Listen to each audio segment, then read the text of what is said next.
So, Lucia, can you comment some on, from my little kind of mock session, what I think, parts of it were really true for you. Can you talk some about what that felt like for you?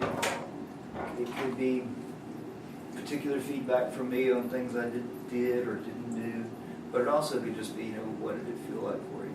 I'm just asking because we might be able to use some of it to help learners, that are looking at these videos think about it, but also not a question you can ask most clients. Yeah, that's true. Yeah, I think it felt very comfortable because it's like the thought process that I have in my head a lot of the time, but without the judgment. I mean, hearing it back from you. I think even you just said, like my mind goes to this to trying to figure it out, and I think it does, but with judgment a lot of the time.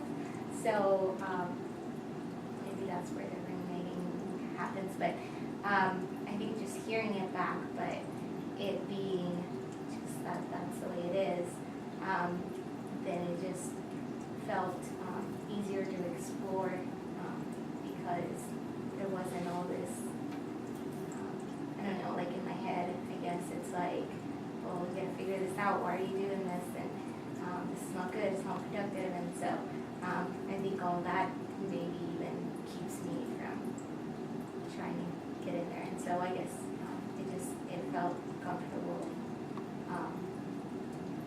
yeah. And Wow, so what I think you're saying is, what's helpful about saying it out loud and hearing it back is, and if it helps, I think this is true of a whole lot of our experience. When it's just in your mind, there's criticism, self-criticism. But then when you hear it out, when you said it out loud to me, I didn't say it back with any criticism. There was no judgment there. I like to think it's consistently a part of my work to have unconditional positive regard.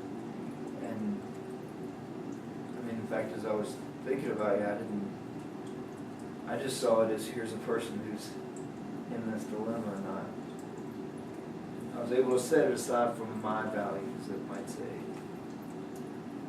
the criticisms that run in my own head about me. yeah. Cool. Anything else you want to add, or that's really the main comment?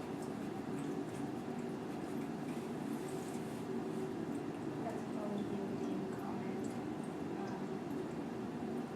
Yeah, and I guess just, I don't know, that it was reassuring to,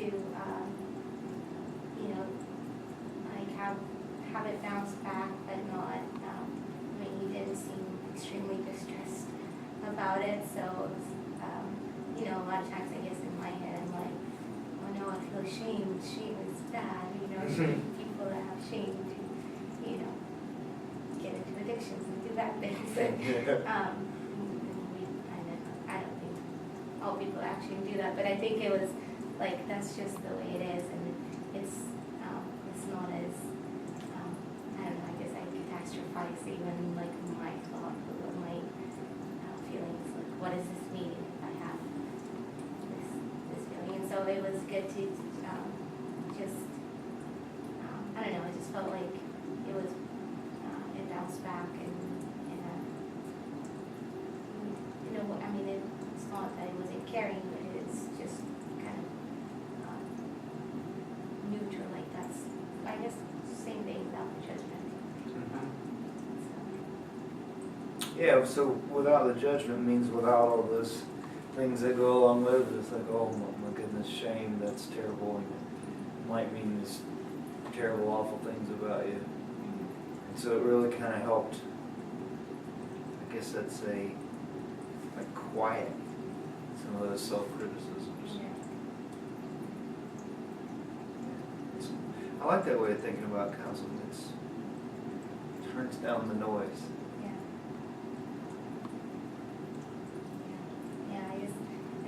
motivated to figure it out, and it's like, what does this mean, and what does this mean if I'm feeling this way or if I'm thinking this way? But not trying to figure it out kind of creates a lot of that noise, I think. 'Cause I have to interpret.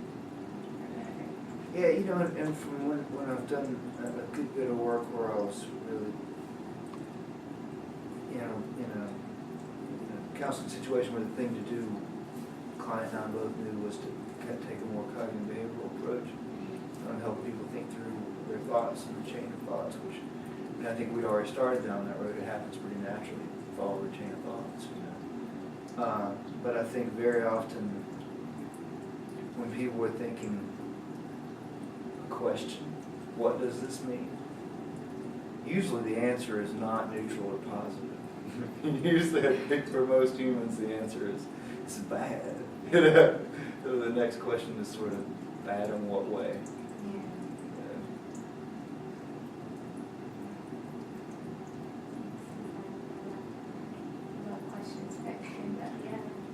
I don't know it for a fact, like I've not studied it, but it's just anecdotally from my experience. That's usually what I've learned to think of other people. And so when I catch them in my own thoughts, then I'll do the same thing to me, and I'll go, I'm thinking if you're asking that question, you're assuming you're negative. So what's the negative you're assuming, Jeff? Yeah, that's a good thought to have even as, I'm doing counseling. If I start getting, thinking, what does that mean if this kid is doing this? Well, then I know that getting away from being there. Oh, right. So even as a counselor, that could help you to know you don't need to go those steps ahead. Not in session anyway. Right. Yeah, you're right. After the session, you do have to think about, for consulting with other adults, what does this mean? How much do we need to be worried about them? How do we understand them? How do we help them? All those pieces within the session. You can let that, set that aside.